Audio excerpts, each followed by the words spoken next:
ओम शांति। Good morning angels. 23/5/2026 के मुरली में मीठे बाबा बोले, मीठे बच्चे जी बाबा, रावण ने तुम्हें बहुत पीड़ित किया है। अभी तुम भक्तों का रक्षक भगवान आया है तुम्हारी पीड़ा को दूर करने। तो यहाँ मीठे बाबा रावण और रक्षक दो बातें बोली है। इसको समझना है अच्छी तरह से कि है कौन रावण। रावण बाबा इस शरीर को कहता है ना। इस शरीर को रावण कहता है और इस शरीर को जो है मैं लगा दिए कि मैं शरीर हूँ, तो ये माया हो गई। जब मैं शरीर हूँ तो जो कुछ भी संकल्प थॉट फीलिंग मन के अंदर आ रहा है वो मैं क्रिएट कर रही हूँ। कर्ता भान आ गया, एक ईगो खड़ी हो गई अपने को शरीर समझने के कारण।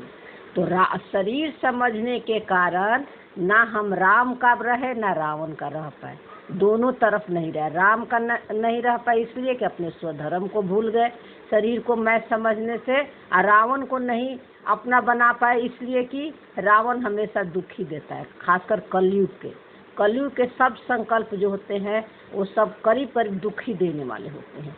क्योंकि अगर सुख वाले भी संकल्प आते हैं तो बहुत थोड़े समय के लिए है।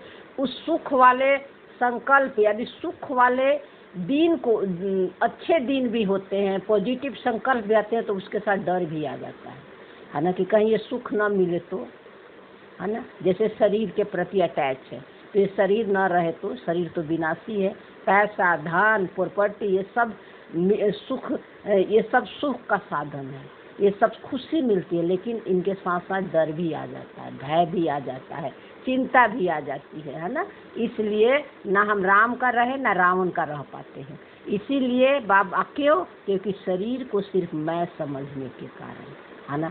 तो बाबा ने बोला कि अब तुम्हें बहुत पीड़ित किया है, यानी 63 जन्म यानी द्वापर से तुमने अपने को शरीर को और रोल को मैं समझा कि यही मैं शरीर हूँ, और जो कुछ भी संसार में हो रहा है या जो कुछ भी हमारा मन के अंदर चल रहा है वो मैं क्रिएट कर रही हूँ, है ना। बाबा संकल्पों को माया कहता है, मन को माया कहता है। उस दिन बोला था ना कि मन जीन है, ये माया है ना। और जो है माया है, घड़ी घड़ी जो है ये मन जो है हमें कभी याद आता है अपने सत्य स्वरूप का, कभी ये भूल जाते हैं, है ना।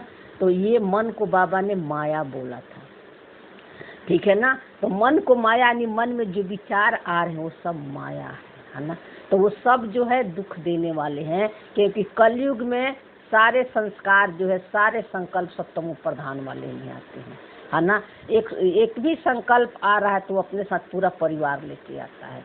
उसके साथ जो है इमोशन भी आएगा, सेंसेशन भी आएगा, जो है फीलिंग भी होगी, सब कुछ ये पूरा परिवार लेकर आता है। इसलिए बाबा मन को जो है माया बोले थे उस दिन मुरली में। तो बाबा कह रहा है कि अब मैं आया हूँ तुम्हारे दुख को दूर करने, तुम भक्तों का रक्षक भगवान है। तो बाबा भक्तों को यानी ये मन का, है ना, ये मन का जो है रक्षक भगवान है। शरीर का रक्षण नहीं करता है ना, वो मन का रक्षक, वो आत्मा का डॉक्टर है, आत्मा के बीमारी को इलाज करता है। और बीमारी का इलाज क्या करता है? वो बीमारी से ही अलग कर देता है ना। तो बाबा ने हमें क्या, रक्षक का मतलब होता है कि हमें वो शरीर और रोल से ही अलग कर देता है। कहता है कि शरीर और रोल में जो कुछ भी हो रहा है वो सब जो है स्क्रिप्टेड ड्रामा ने रच रखा है ना। तेरा जो सत्य है बिल्कुल अलग है, तुम मेरे जैसी है ना। अब तुम अलग होकर किसी भी संकल्प थॉट फीलिंग में मैं और मेरा मत लगाओ। अब जो है इसको साक्षी होकर देखो, दृष्टा बनकर जो कुछ भी मन में आ रहा है इसको साक्षी होकर देखो। किसी का शरीर दिखे कोई क्वेश्चन नहीं, किसी का जो है कोई कर्म करते हुए कोई दिख रहा है तो उसके प्रति भी कोई क्वेश्चन नहीं। कोई पदार्थ वस्तु दिख रहा कोई क्वेश्चन नहीं। जो जैसा है एज इट इज उसी रूप में देखो। बाबा जैसे देखता है बाबा ऐसे ही देखता है। ऐसे तो बाबा को नहीं पता कि ये पलंग है, बेड है, कुर्सी है, मनुष्य है, वो वाइब्रेशन देखता है, लेकिन वो समझ के लिए हमको यूज करना पड़ता है। तो हमें भी मन जो है किसी भी चीज को देखता है, किसी के शरीर को देखेगा तो कहानियां बना लेगा, ये ऐसा है वैसा है। किसी को रोल को देखेगा तो कहेगा ये तो बहुत क्रोधी है, ये लोभी है, इसका तो संस्कार ही ऐसा है, बदलने वाला, ये कहानियां बनाने लगता है। तो जहाँ ये मन कहानियां बनाने लगता है तो वहाँ रावण पैदा हो जाता है ना। और जहाँ जो है मन साक्षी होकर देखता है, कोई कहानियां नहीं बनाता है, तो वहाँ जो है वहाँ वहाँ जो है रावण पैदा नहीं हो सकता है। क्योंकि जहाँ कहानियाँ, जहाँ कर्ता का भान नहीं है ना, वो है आपका जो है मूल नेचर, वही आपका सत्य है जो सब सारे खेल को साक्षी होकर मन के अंदर को भी बाहर के दृश्य को देखना है ना। किसी भी दृश्य को देखकर कहानी नहीं बनाना, कहानी बनाने से कर्ता का भान आ जाता है ना। इसीलिए बाबा कहता मैं तुम्हें सारे शरीर के रोल के कथा कहानियों से ही अलग कर देते हैं। तो बाबा ये हमें अलग करके कर देता है शरीर और रोल से ही, कि तुम आत्मा हो और मेरे जैसा, जो मेरा स्वरूप हो तुम्हारा स्वरूप है ना। निराकार हो, निरहंकारी हो, निर्विकारी हो। तो ये बाबा हमें रक्षा करता है।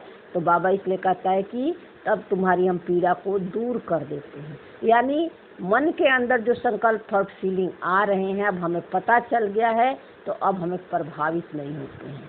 क्यों नहीं होते हैं प्रभावित? उसे दुखे के पता चल गया कि आया है मेरे सत्य को दिखाने के लिए, और ये भी पता है कि बाहर कोई गलत है ही नहीं, सब हमारी तो क्रिएशन है। अगर कोई दिख रहा है हमें गलत, तो कहीं ना कहीं हमारे मन में ही ये कमी कमजोरी है जो दिखाने के लिए सामने वाला एक्टिंग कर रहा है। तो ये बाबा हमें समझ दे के हमारी रक्षा करता है, इस मन को रक्षा करता है, माया के नगरी से निकालता है। इस तरह बाबा हमारी जो है पीड़ा को दूर करता है।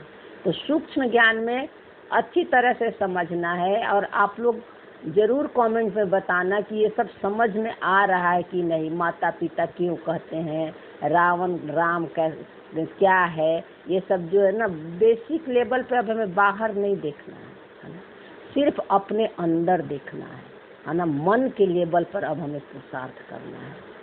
तो प्रश्न में बाबा बोला सपूत बच्चों की मुख्य 2 निशानियां सुनाओ। तो सपूत बच्चे बाबा के कौन है?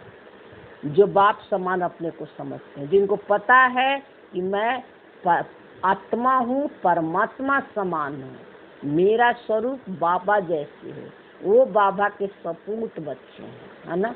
और जो बच्चे शरीर में रोल में रहते हुए भी हाँ अपने को शरीर ही समझते हैं, शरीर में जो कोई दुख तकलीफ आ रहा है उसको मैं लगाकर सफ़र कर रहे हैं, कोई संकल्प थॉट फीलिंग आ रहा है तो उसमें मैं और मेरा लगा दिए। शरीर तो सत्य में भी है ना, वहाँ भी कर्म सारे होंगे, लेकिन वहाँ सिर्फ होते हुए देख रहे, संकल्प आया कर्म हो गया, है ना। समझ रहे? आपको बॉडी को भूख लगी है ना, अच्छे अच्छे मिठाई खाना आपके टेबल पर आ जाएगा, ये सब क्वेश्चन नहीं चलेगा, फल फ्रूट्स आ जाएगा, जो भी हो समझने के लिए बोल रहे हैं। आपको ये क्वेश्चन नहीं चलेगा कि कौन लाया, कैसे लाया, ये बहुत टेस्टी है, ये टेस्टी नहीं है, ये सब क्वेश्चन कोई कुछ भी नहीं चलेगा, है ना। तो इसलिए बाबा कहता है कि बस देखो, कोई कहानियां मत बनाओ, ना किसी के शरीर को देखकर, ना रोल के देखकर, या ना कोई पदार्थों को देखकर, कोई खिस्सा कहानियां मत बनाओ, ऐसा है वैसा है। वो बाबा के सपूत बच्चे हैं। जो बना लेते हैं वो बाबा के कपूत बच्चे। कपूत बच्चे का मतलब कि वो अपने को जो है अपने ट्रू नेचर को नहीं जान पाएंगे, भगवान को नहीं जान पाएंगे। वो लास्ट तक जो है पुरुषार्थ जो है अपने ही संकल्पों से लड़ते रहेंगे।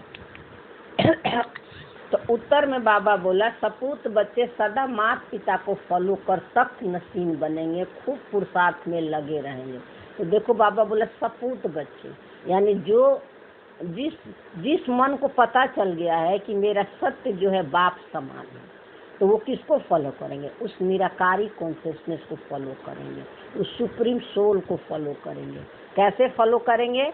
ज्ञान से। अब समझ मिल गई है ना, वो पिता भी है और माता भी है। ये तो आप लोग को समझ में आ गया होगा कि कैसे पिता है और माता है ना। माने वो नॉलेज में पिता है ना, इसीलिए उसको पुरुष कहते हैं, है ना। वो नॉलेज में पिता है, तो उस उसकी नॉलेज से ही ब्रह्मा माँ का जन्म होता है। यानी ये मन, ये जो ब्रह्मा कॉन्शियसनेस जागृत हो जाती है, जिसको पता चल जाता है कि हम बाप समान हैं, मेरा सत्य जो है परमात्मा समान है, निराकारी मेरा भी स्वरूप है, उसको बाबा ब्रह्मा, उसको हम माँ, ब्रह्मा माँ कहते हैं, है ना।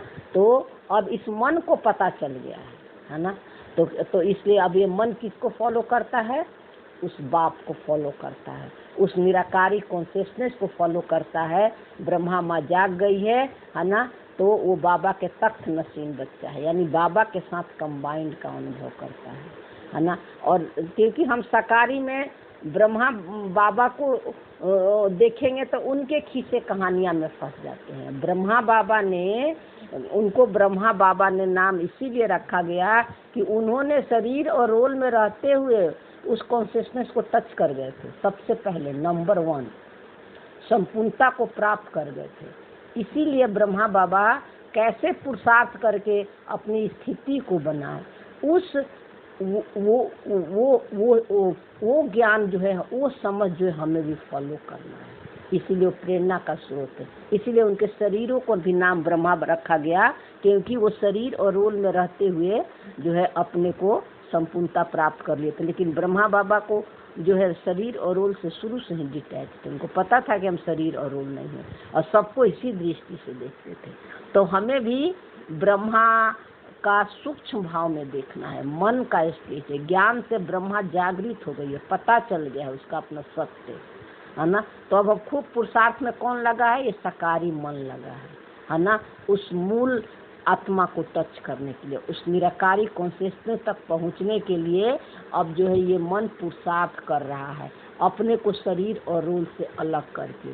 तो अभी जो है ये रोल का मन अभी पुरुषार्थ कर रहा है ना, लेकिन अभी इसी रोल के मन से अपने को अलग कर लेना है, यानी मूल आत्मा के स्मृति में रहना है, और इसी मन को बार बार याद दिलाना है। पुरुषार्थ यही मन कर रहा है, लेकिन इसी मन को याद दिलाना है ना, कि मैं शरीर और रोल नहीं हूँ, किसी में मैं और मेरा नहीं लगाना है।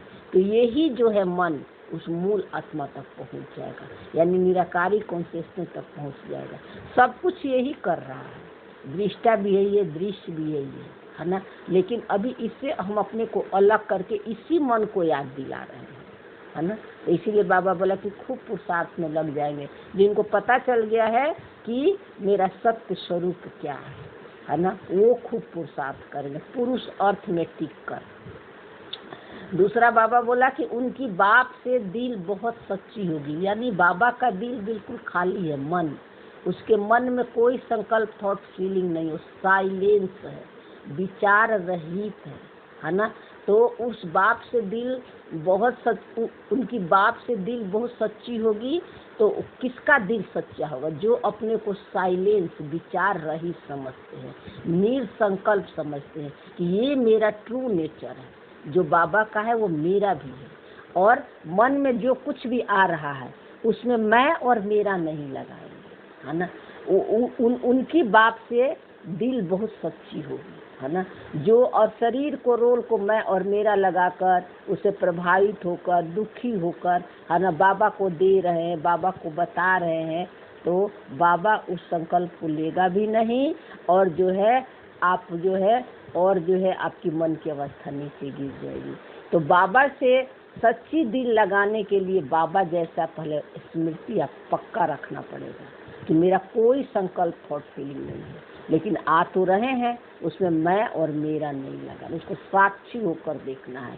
सब ड्रामा का खेल है, सब ड्रामा ने सब संकल्प दे रखा है, ड्रामा ने रच रखा है, और उससे अपने को अलग देखेंगे और उससे प्रभावित नहीं होंगे, दुख से दुख नहीं, सुख से सुख नहीं, है ना, और बाबा को देते जाएंगे। वो बच्चे बाप से दिल बहुत सच्ची होगी उन बच्चों का।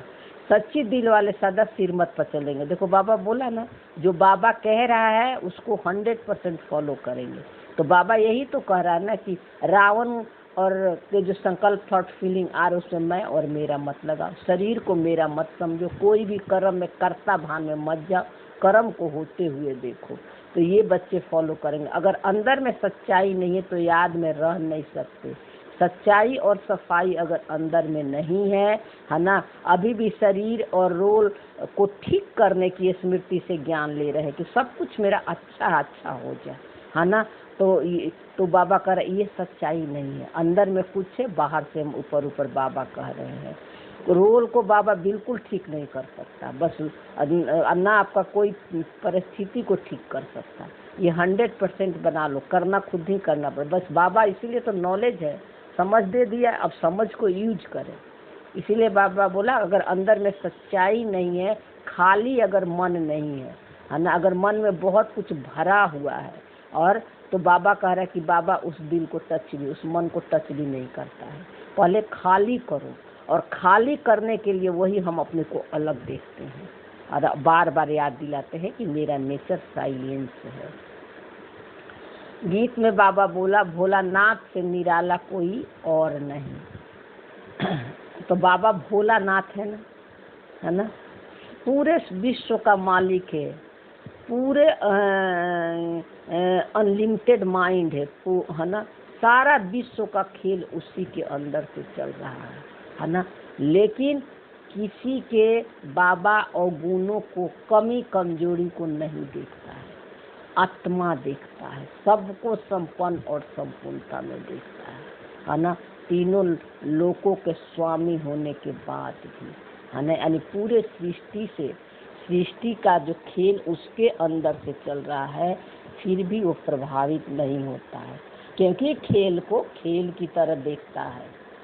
ओम शांति। मीठे मीठे बच्चों ने यह भक्ति मार्ग का गीत सुना, यह ऐसे भक्ति मार्ग का गीत है भोलानाथ।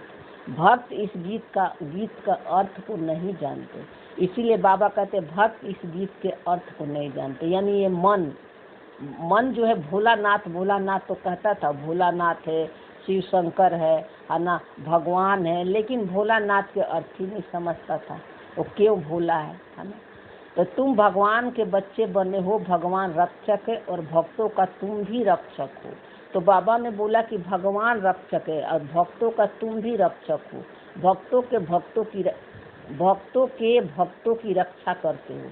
तो कैसे देखो बाबा रक्षक है, बाबा कोई जादू करके हमारी रक्षा नहीं करता है, बाबा हमें रोल से ही, शरीर से ही बिल्कुल अलग कर देता है, अलग करके हमें अपना सत्य स्वरूप दिखाता है ना। और पांचों स्वरूपों का दर्शन कराता है, सारे सृष्टि चक्र का नॉलेज दे देता है और कहता है कि देख तेरे मन के अंदर रिकॉर्डिंग है ना। ये रिकॉर्डिंग कैसे था, तुमको खेल की तरह इस रिकॉर्डिंग को देखना था, लेकिन तुमने मैं और मेरा बना लिया, समझ लिया। सत्य में तूने खेल की तरह देखा, कर्म तो वहाँ भी हो रहे हैं, तो वहाँ तुम बाप समान थी, मेरे जैसा थे, निराकारी कॉन्शियसनेस बनकर पार्ट प्ले कर रही थी। लेकिन द्वापर से तूने पहचान बना लिया तो अब अलग कर देता है। नॉलेज से रक्षक है हमारा, वो हमें कुछ करता नहीं है, वह करता, सोचता, भोगता है। उसमें रिकॉर्डिंग कल वीडियो डाली, उसमें आप पूछना, कुछ नहीं करता, निष्क्रिय निष्कामी है ना, सिर्फ उपर्जेंस है उसको है ना।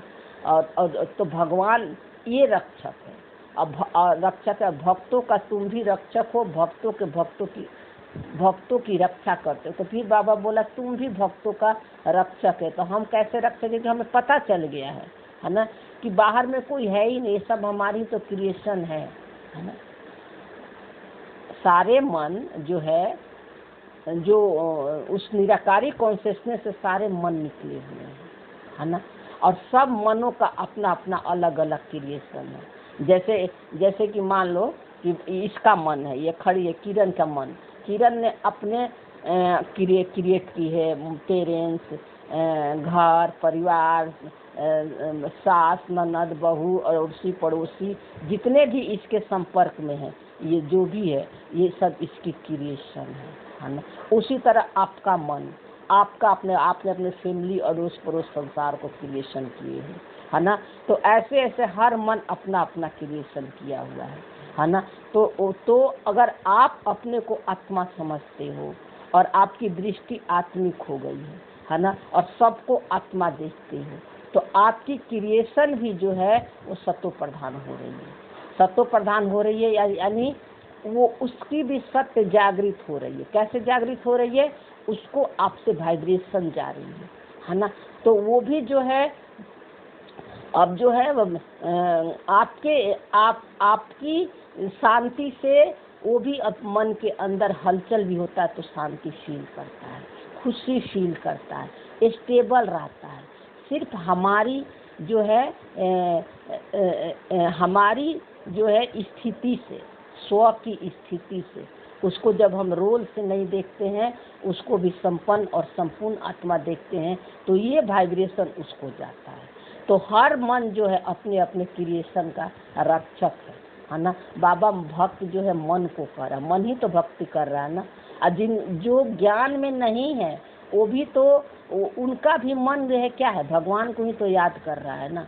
तो वो भी जो है किसकी क्रिएशन है, वो सब हमारी ही क्रिएशन, समझ रहे हैं ना।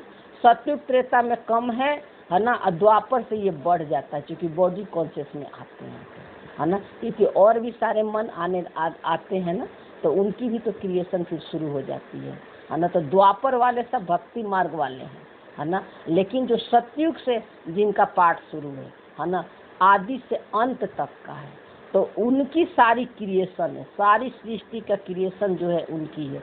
बाबा जो है रचयिता है और खुद डायरेक्ट नहीं करता है, उस सारे मनों से करवाता है।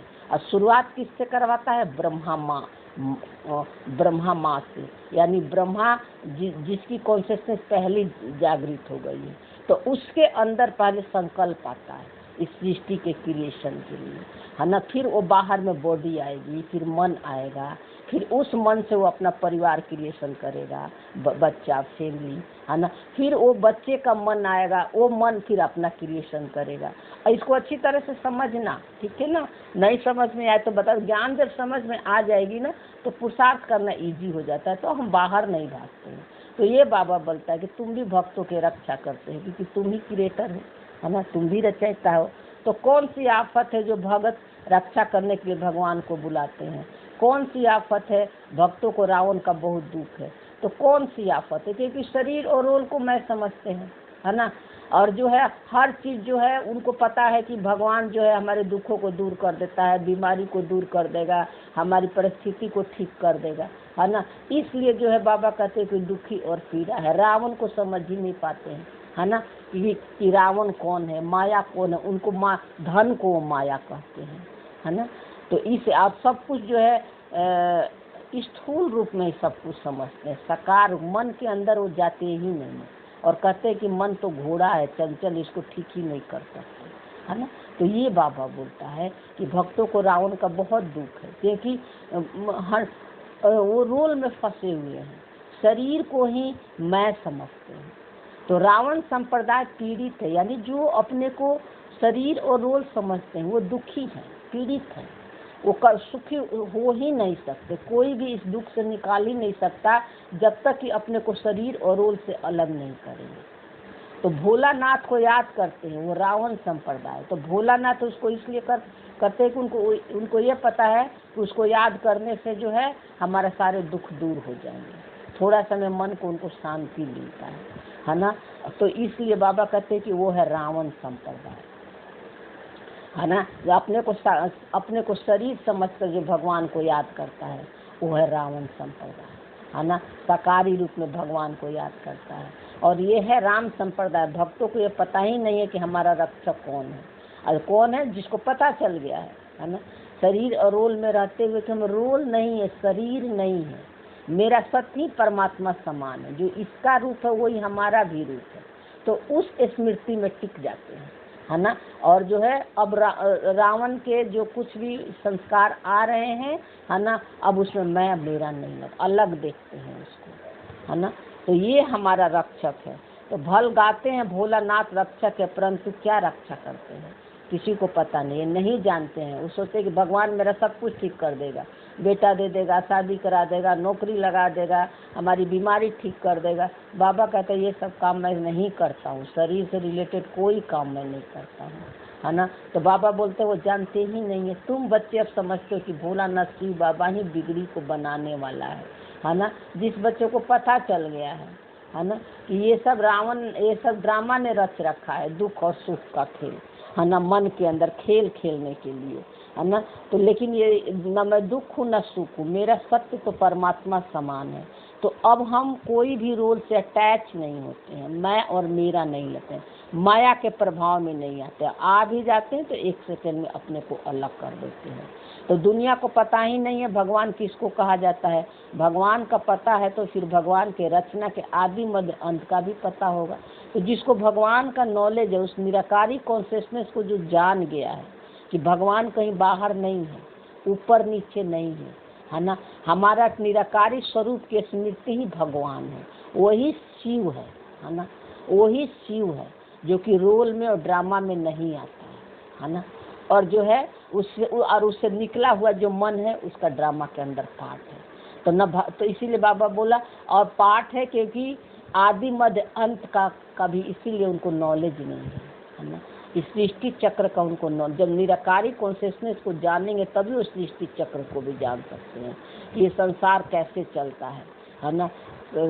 इसका ये कैसे इसको खेल के रूप में देखें। पहले माइंड बॉडी से अलग होंगे तभी अपने जो है कॉन्शियसनेस को जान पाएंगे। तो न भगवान को जानते हैं न रचना का पता है, इसलिए ऐसे मनुष्य संप्रदाय को ब्लाइंड भी कहा जाता है। न भगवान के बारे में पता है, भगवान शब्दों में ही उसका सत्य स्वरूप छिपा हुआ है जो 5 तत्वों से परे है ना। एक बार की थी, भ माने भूमि, ग माने आकाश, व माने वायु, है ना, न मतलब जल और मतलब अग्नि, है ना, जो 5 तत्वों से परे रहता है ना। वो निराकारी जो शरीर और जिसका रोल ही नहीं है, बाप मतलब वो नॉलेज है, समझ है ना, तो वो भगवान है। तो है ना, और वो नॉलेज से जो है सृष्टि का रचता है ना, रचयिता है सारे सृष्टि का, वो उसी के अंदर से सारे मनों का खेल चल रहा है। इसीलिए बाबा बोले कि उनको पता ही नहीं है, न भगवान का पता है न रचना का पता है। यानी किसको नहीं पता, इस मन को पता नहीं है, जो मन जो है अपने को अभी भी शरीर और रोल समझता है, तो उस मन को पता नहीं है कि हम जो है उसी निराकारी कॉन्शियसनेस से निकले हुए हैं। इसलिए ऐसे मनुष्य संप्रदाय को ब्लाइंड कहा जाता है, यानी अज्ञानता कहा जाता है मनुष्य संप्रदाय को, जो शरीर और रोल में ही फंसे रहते हैं। यानी ये मन फंसा हुआ, मनुष्य का मतलब होता है जो मन के बस में है। मन में जो संकल्प थॉट फीलिंग आ रहा है वो इस मन को अब चला रहा है, अंधा हो गया, ब्लाइंड फेथ, है ना। जो कि ये मन परमात्मा समान है ना। और संकल्प थॉट फीलिंग ड्रामा ने दे रखा है खेल खेलने के लिए, उसको रियल समझ लिए। तो बाबा बोला दूसरे तरफ तुम हो जिनको दिव्य दृष्टि मिल गई है, यानी जाग गई है कॉन्शियसनेस, निराकारी कॉन्शियसनेस जाग गई है, कृष्णा कॉन्शियसनेस जाग गया है, उसको पता चल गया कि हम शरीर और रोल नहीं है। तो जब 50% जो है आपका डिटैचमेंट होने लगेगा ना ब्रह्मा कॉन्शियसनेस जागने के बाद, है ना, यानी सकारी मन को पता हो जाता है कि मैं शरीर और रोल नहीं हूँ। और 50% डिटैचमेंट होने के बाद जो है कृष्णा कॉन्शियसनेस का जन्म होता है, निराकारी कॉन्शियसनेस का। तो बाबा बोला अब तुम्हारा नाम ही है ब्रह्मा कुमार कुमारियाँ, बोर्ड पर भी नाम लगा हुआ है ब्रह्मा कुमारियाँ। ईश्वरीय विश्वविद्यालय में सिर्फ ब्रह्मा कुमारियाँ हो नहीं सकती। बाबा ने बोला ब्रह्मा कुमारी ईश्वरीय विश्वविद्यालय सिर्फ ब्रह्मा कुमारियाँ हो नहीं सकती, प्रजापिता ब्रह्मा है ना। देखो बाबा यहाँ क्या कह रहे, ब्रह्मा कुमार कुमारियाँ बाबा इसलिए बोलता है, ये मन है ना, ये मन जो है जो स्त्री का चोला पहना है इसलिए कुमारी है, पुरुष का चोला पहना है जो वो कुमार है ना। तो बाबा कहते हैं कि इस ईश्वरीय विश्वविद्यालय में ब्रह्मा कुमार कुमारियाँ ही नहीं है, प्रजापिता ब्रह्मा भी है ना। ब्रह्मा प्रजापिता ब्रह्मा है, पिता के पास बच्चे और बच्चियाँ दोनों होते हैं। यानी प्रजापिता ब्रह्मा का मतलब ये होता है कि जिसके मुख से, है ना, जिसके मन में निराकार परमात्मा का ज्ञान इमर्ज हुआ और जिस मुख को यूज किया, है ना, जिस मुख को यूज किया वो जो है वो मन जो है ब्रह्मा है ना। और उस ब्रह्मा के मुख को यूज करके जो ज्ञान पूरे विश्व में फैला और जो इस ज्ञान को लिया, जिनको पता चल गया कि हम आत्मा है, शरीर और रोल नहीं है, वो बच्चे ब्रह्मा कुमार और कुमारियाँ हैं। जो शरीर और रोल में रहते हुए है ना अपने को आत्मा समझते हैं, वो है ब्रह्मा कुमार कुमारियाँ, है ना। तो प्रजापिता ब्रह्मा को ही इतने ढेर बच्चे हो सकते हैं। देखो प्रजापिता स्थूल ब्रह्मा को तो होंगे ही नहीं, है ना। तो निराकारी कॉन्शियसनेस को ही इतने ढेर बच्चे हो सकते हैं, है ना। तो ज्ञान से ही तो ज़्यादा बच्चे होंगे ना। ज्ञान से जन्म हो जाता है, ब्राह्मणों का जन्म ज्ञान से होता है। इसका वीडियो अपलोड किया हुआ है, तो इसको सुन लेना कल, ठीक है ना। तो ब्राह्मणों का जन्म ज्ञान से होता है ना। तो बाबा बोल रहा है कि इतने ढेर सारे बच्चे तो ब्रह्मा के ही हो सकते हैं, है ना। ज्ञान से जन्म लेते हैं तो समझना चाहिए बेहद का पिता है, यह भी जानते हैं ब्रह्मा विष्णु शंकर को रचने वाला बाप ही है। तो बाबा कहता है कि वो पिता है, नॉलेज में पिता है, सारे मनों का बाप है। वो सकारी कोई बाप नहीं है, करता सोचता भोगता है।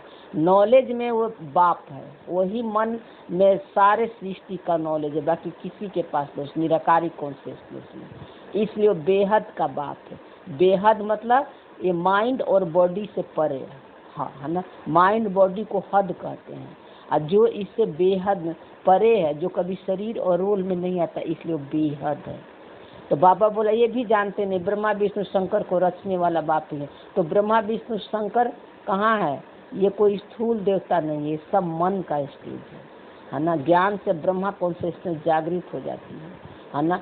और इसको पता चल जाता है कि हम शरीर और रोल नहीं है ना। तो यही मन जो है, यही मन पुरुषार्थ करके विष्णु बन जाता है, शरीर और रोल से डिटैच हो जाता है, उसके प्रभाव में नहीं आता है ना। तो धीरे धीरे पुरानी संस्कार जो है मर्ज होने लगती है जब हम उससे पहचान नहीं बनाते हैं, है ना। तो विष्णु कॉन्शियसनेस जो होता है रोल से बेफिक्री बेनिश्चिंत, कुछ भी रोल में हो जाए, वो इन 5 इंद्रियां के प्रभाव से परे और बाहर के प्राकृतिक तत्व जो है 5 है उससे भी डिटैच, उसके प्रभाव में अपने अपने आनंद में वो ये मन रहता है। तो ये मन विष्णु है। तो पहले ब्रह्मा, इसलिए स्थापना का मतलब होता है कि मैं शरीर और रोल नहीं, आत्मा हूँ, ये है स्थापना। इसको हम ब्रह्मा कहते हैं ज्ञान से, है ना। और जब रोल से डिटैच होने लगता है तो वो फिर जो है पुरुषार्थ करके तो विष्णु बन जाता है मन। तो जब रोल से प्रभावित नहीं होता है तो पुराने संस्कारों में मैं और मेरा नहीं लगाते हैं, तो शंकर यानी माया के जो संस्कार है वो सब मर्ज होते जाते हैं, पर्दे के पीछे जाने लगते हैं, है ना। तो बाबा बोला कि इनको रचने वाला भी मैं ही हूँ। जिसको निराकार कहा जाता है यह हो गया बेहद का बाप, है ना। तो यह भी जानते हैं परम पिता परमात्मा ब्रह्मा द्वारा रचना रचते हैं। तो ये भी पता चल गया है कि ब्रह्मा द्वारा ही रचना रचते हैं, है ना। जो इनकी सारी रचना है सब मनुष्य मात्र वास्तव में शिव वंशी है। देखो बाबा कह रहे हैं तो सब जो है ब्रह्मा के रचना है। ब्रह्मा का रचना यानी जिनकी, तो आप भी मास्टर ब्रह्मा हो, आपकी भी कॉन्शियसनेस जाग गई है। तो एक ही ब्रह्मा नहीं है, जिसकी कॉन्शियसनेस जाग गई है ना, जिसको पता चल गया है निराकारी कॉन्शियसनेस जाग गई है कि हम शरीर और रोल नहीं है, तो सब ब्रह्मा है ना। सब ब्रह्मा के बच्चे हैं, सबकी अपनी अपनी क्रिएशन है ना। हम मास्टर ब्रह्मा हो गए। तो बाबा बोला लेकिन सब मनुष्य मात्र वास्तव में शिव वंशी है, लेकिन सारा मन जो है शिव वंशी है। शिव वंशी, शिव का मतलब होता है जिसका कि कोई भी शरीर और रोल नहीं होता है, वो ड्रामा से बाहर है और निराकार है, और उसी निराकार से निकला हुआ सबका मन है। मन यानी सबके मनों के अंदर जो संकल्प आते हैं उसके इमेज बाहर में आ रहे हैं, है ना। जो भी चीज उसके मन में संकल्प आता है ब्रह्मा के मन में, वो बाहर स्थूल रूप में आ जाता है ना। लेकिन बाबा कहते हैं कि सब शिव वंशी हो, यानी उस निराकारी कॉन्शियसनेस के तुम लेकिन बच्चे हो। तो अभी तुम आकर प्रजापिता ब्रह्मा के संतान बने हो, यह है नई रचना। तो अभी तुम आकर प्रजापिता ब्रह्मा के संतान बने हो, तो यह है नई रचना। परम पिता परमात्मा ब्रह्मा द्वारा रचना रचते हैं, यानी उस मन के द्वारा रचते हैं। जो मन जो है जिसको पता चल गया है ना, जिस मन में सबसे पहले परमात्मा का ज्ञान इमर्ज होता है ना, और उसके मुख से जो निकलता है सारे ज्ञान तो पूरे विश्व में फ्लो होता है। इसीलिए ब्रह्मा के द्वारा रचते हैं बाबा।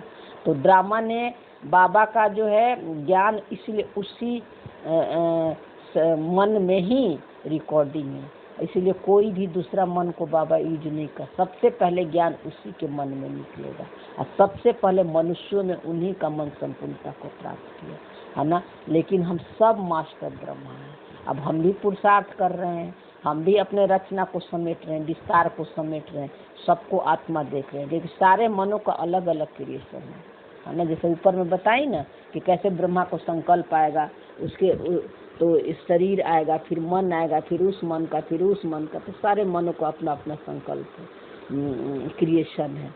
तो तुमको ब्रह्मा कुमार कुमारिया इसीलिए कहा जाता है। इतने बेहद के बच्चे जरूर बेहद का वर्षा लेते होंगे, यानी जो माइंड बॉडी से परे है, जो अपने को शरीर और रोल नहीं समझते हैं, वो अपने को बाप समान समझते हैं। वो बाबा की जो गुण और क्वालिटी वो अनुभव करेंगे। अपने को निराकारी स्वरूप के स्मृति में रखना ही बाप से वर्षा लेना है। बच्चे जानते हैं हम ब्रह्मा कुमार कुमारियां को शिव बाबा ने अडॉप्ट किया है। अब मन को पता चल गया है ना, कि हम भगवान के बच्चे हैं ना। उस निराकारी कॉन्शियसनेस से निकला हुआ इस मन को पता चल गया है ना, कि मेरा जो है सत्य जो है वो परमात्मा समान है। तो शिव बाबा कहते हैं तुम हमारे बच्चे हो, तुम आत्माएं भी निराकार थी, परंतु ज्ञान तो साकार में चाहिए ना। देखो बाबा कह रहा है कि तुम आत्मा, यानी तुम, ये मन निराकार था, है ना, बाप समान था, है ना। साइलेंस में है, जहाँ कोई पार्ट इसका नहीं है, तो ये निराकारी रूप में ही रहता है ना। लेकिन जब शरीर लेता है तब ये साकारी में आ जाता है।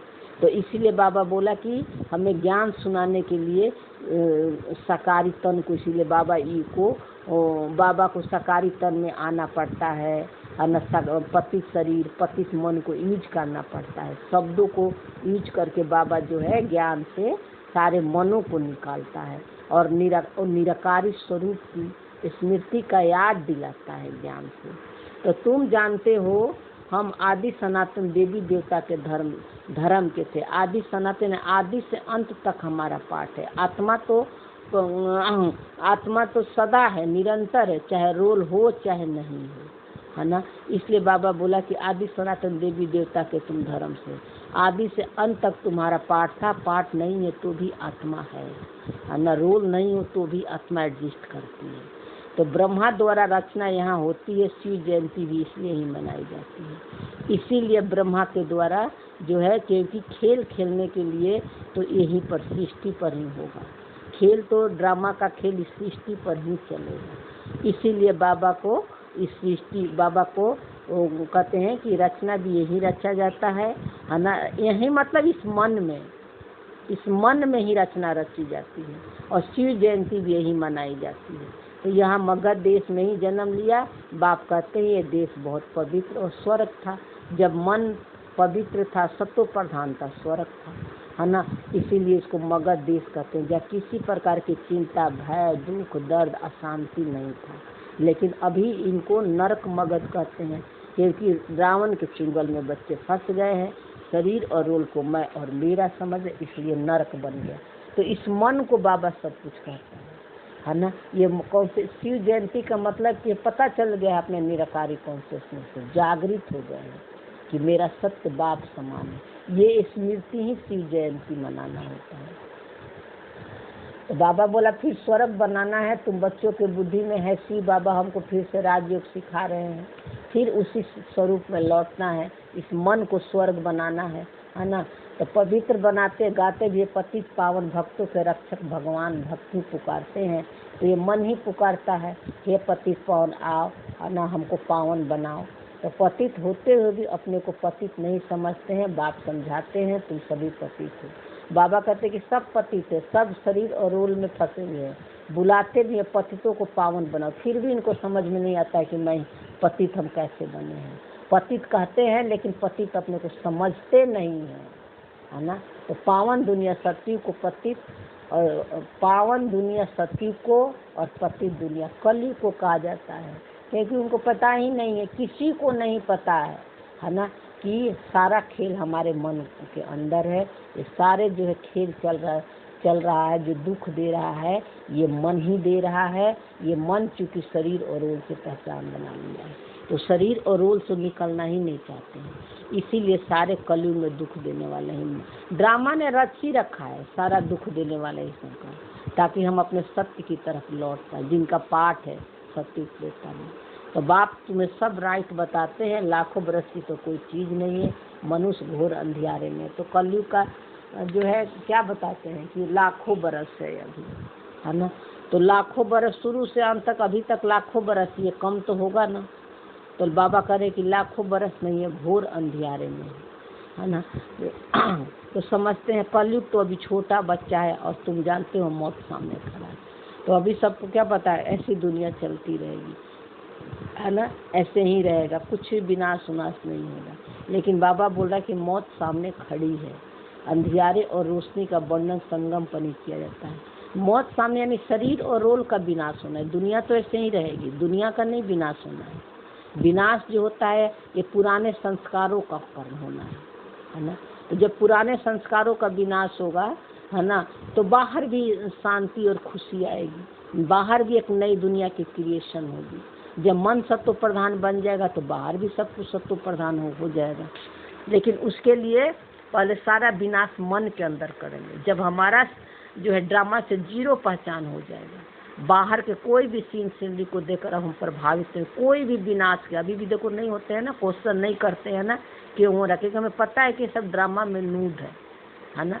तो हम उसमें उसको हम साक्षी होकर देखते हैं, न्यूज मिलता है, नॉलेज मिलता है, तो भी तो आप हिलते नहीं हो, कोई किसी को गलत नहीं, सही को सही नहीं कहते हो, तो ये वाइब्रेशन आपको आपकी जा रही है ना।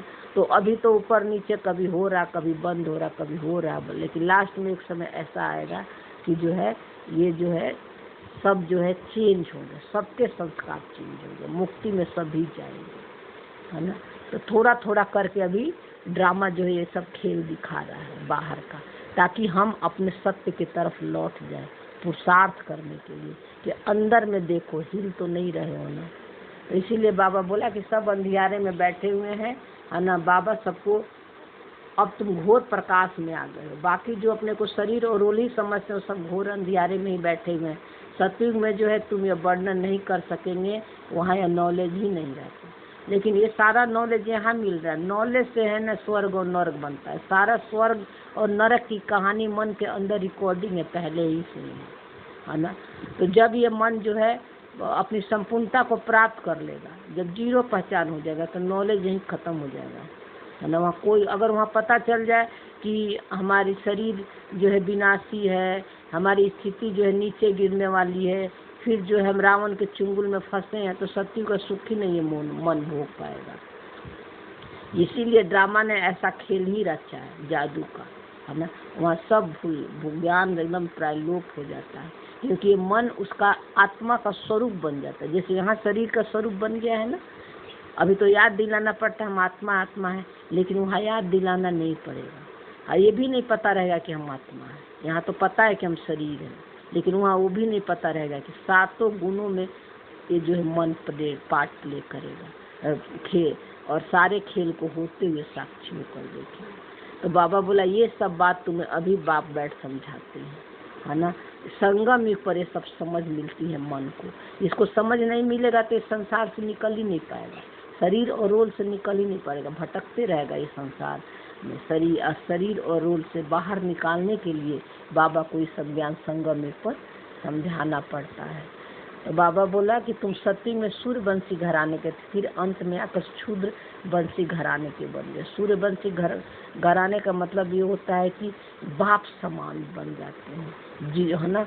और जो है सत्व प्रधान सारे संकल्प हो जाते हैं, वहाँ किसी प्रकार की दुख चिंता भय डर अशांति नहीं होती है, निराकारी कॉन्शियसनेस में पार्ट प्ले करते हैं। तो जिसको रोल से जीरो पहचान हो जाता है, ड्रामा से अभी जीरो पहचान होगा, है ना, तो उनका पाठ जो सूर्यवंशी घराने में खुलेगा, यानी सत्य के पहले दिन से ही उनका पाठ शुरू हो जाएगा, उनका वो आएंगे सत्य में, है ना। नंबर बार सब इसीलिए है ना।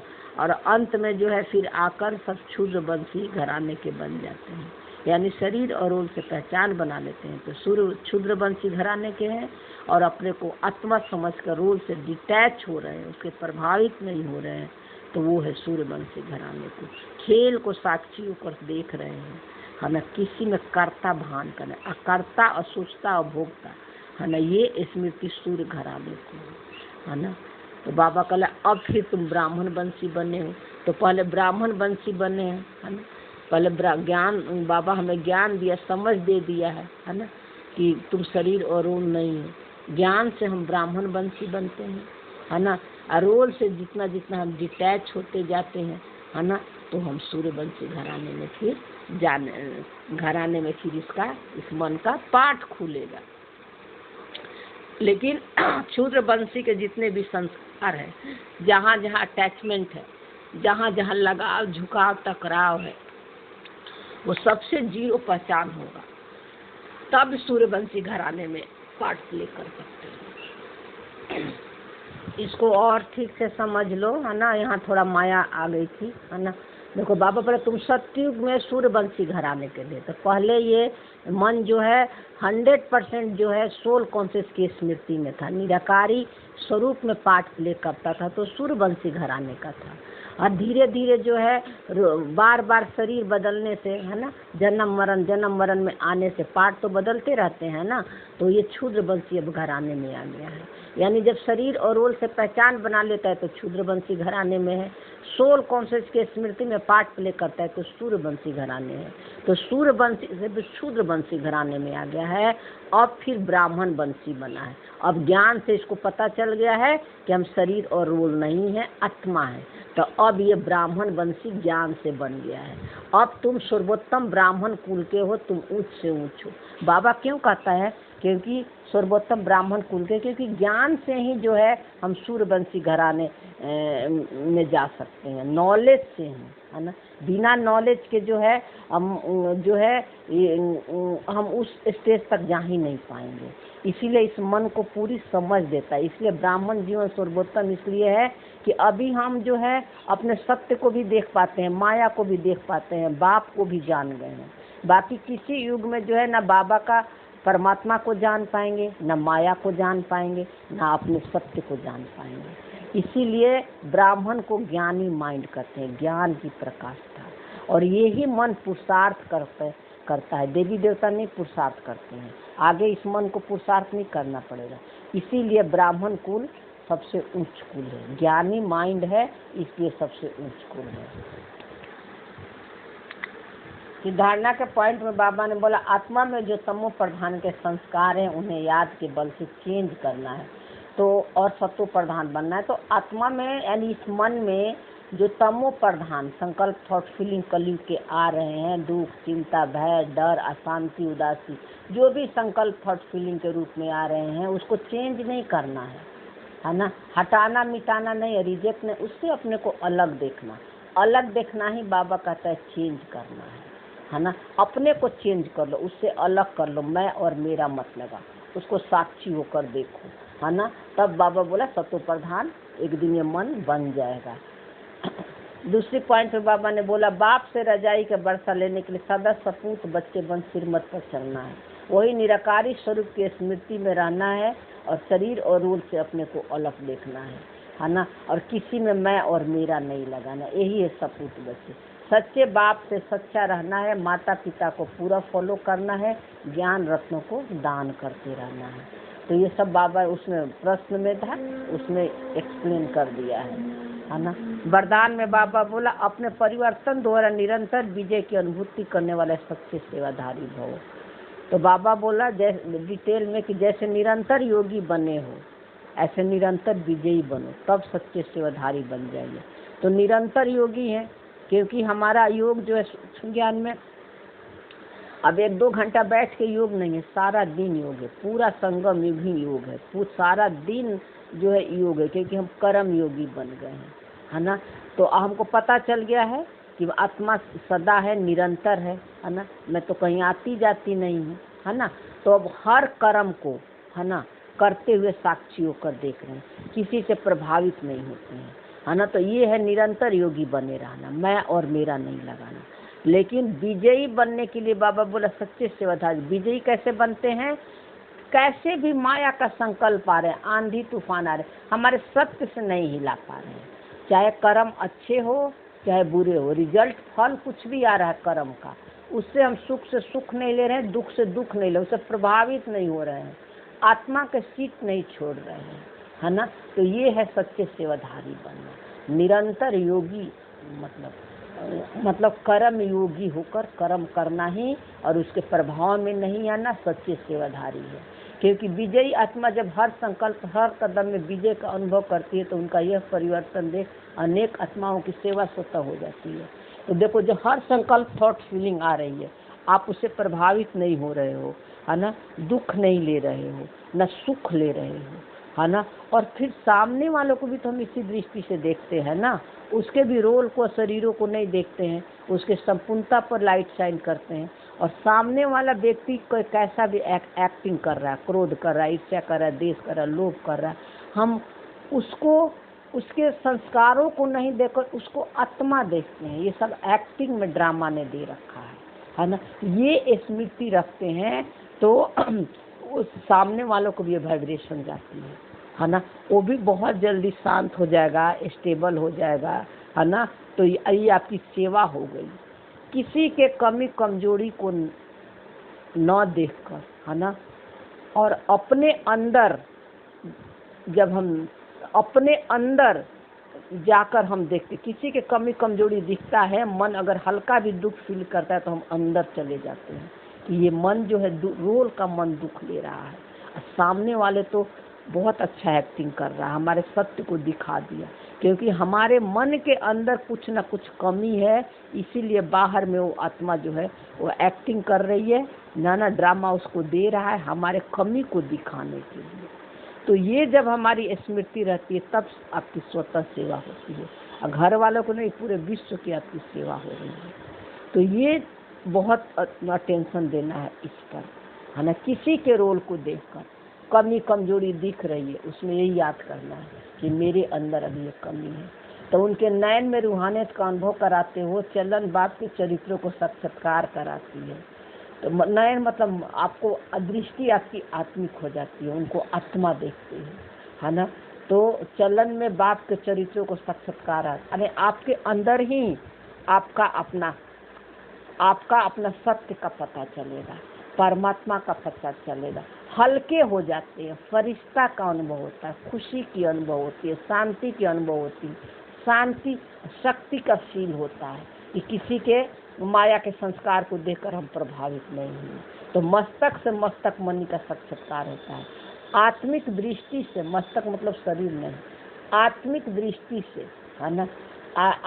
आत्मिक दृष्टि से आत्मा खुद को देखते हैं, सामने वाले को भी आत्मा देखते हैं, तब पता चलता है कि मेरा और उसका दोनों का सत्य एक ही है, अलग अलग नहीं है। ये साक्षात्कार होता है। तो ऐसे अपनी अव्यक्त सूरत से सेवा करने वाले विशेष आत्मा को सच्ची सेवाधारी कहा जाता है।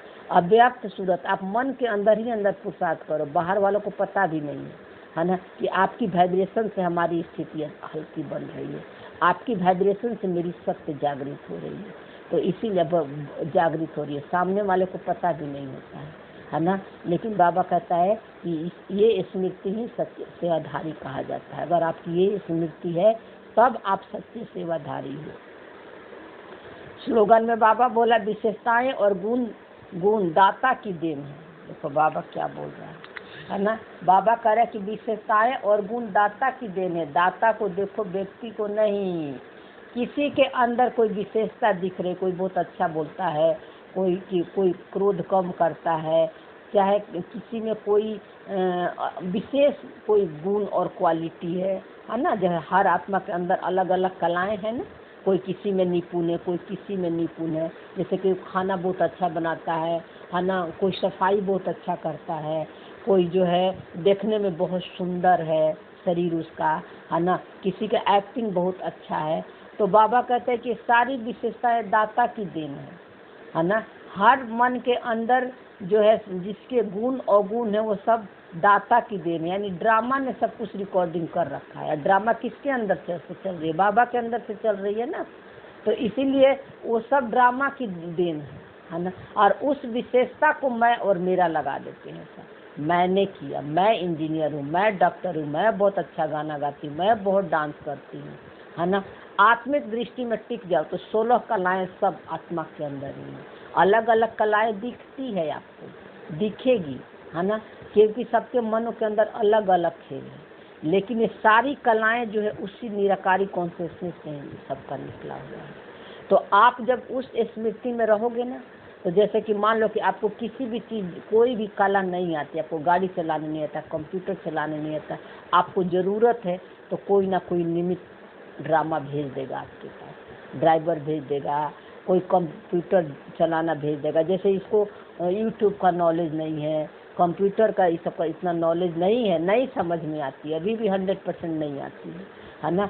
तो बहु पाठ को निमित्त बना दिया बाबा ने, बच्चों को निमित्त बना दिया, उन लोगों ने बहुत सहयोग किया, तब ये सब यूट्यूब वगैरह पर डाला जाता है ना। इस तरह बाबा कह रहा है, इसलिए सबकी विशेषताओं ड्रामा ने दे रखा है, किसको क्या करना है, आज क्या होगा, कल क्या होगा, यहाँ तक कि छींकना भी ड्रामा में फिक्स है, कब छींकोगे। सोचो हम कुछ नहीं करें, कितनी बड़ी समझ है। आज सबको लगता है कि मैं, मेरा लगाकर मेरी विशेषता है, मेरी विशेषता। इसीलिए बाबा बोला कि ड्रामा, दाता को देखो, व्यक्ति को नहीं, उस आत्मा को देखो, उसकी विशेषताओं को नहीं देखो, उसकी विशेषता उसकी नहीं है ना। दाता की देन है, दाता कह लो, ड्रामा कह लो, क्योंकि बाबा के अंदर ही से सारा ड्रामा का खेल चल रहा है। अव्यक्त इशारे में बाबा बोला आत्मिक स्थिति के अभ्यास से वायुमंडल को रूहानी, आत्मिक स्थिति के सोल साइलेंस की स्मृति से वायुमंडल को रूहानी बनाओ, है ना। तो इस मन से, रोल से अलग हो जाओ, है ना। ये रोल से जब मन के अलग अपने को नहीं देखोगे, तब तक आपकी स्मृति आत्मिक नहीं बनेगी, है ना।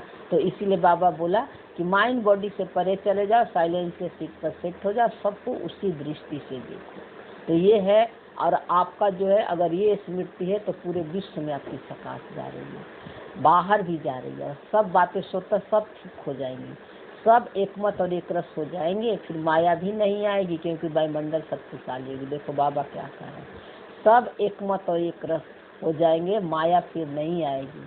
अभी माया क्यों हमें परेशान करती है, क्योंकि अभी हमारी पुरुषार्थ कर रहा है, अभी ऊपर नीचे हो रहा है, जीन बन रहा है, कभी आत्मा समझ रहा है, कभी रोल समझ ले रहा है। जब 100% हमारी पहचान सोल कॉन्शियस की हो जाएगी, तो ये फिर जो है माया आपको तंग नहीं करेगी, सब माया आपकी सहयोगी बन जाएगी। क्योंकि सत्युग में उसके बाद सारे सत्व प्रधान संकल्प, सारे सत्व प्रधान वहाँ होंगे, है ना। वहाँ दुख, चिंता, भय, डर, अशांति कोई संकल्प नहीं आएगी। तो इसीलिए बाबा बोला नहीं आएगी तो वायुमंडल भी शक्तिशाली हो जाएगी, बाहर भी आपको माया नहीं दिखेगी।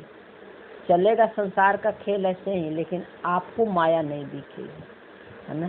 तो वायुमंडल को शक्तिशाली बनाने के लिए याद कर प्रोग्राम रखो, देखो याद का कि मैं आत्मा हूँ, और आपस में उन्नति के रूह रूहान के क्लासेज करो, स्नेह मिलन करो, धारण के क्लासेज रखो, तो सफलता मिल जाएगी।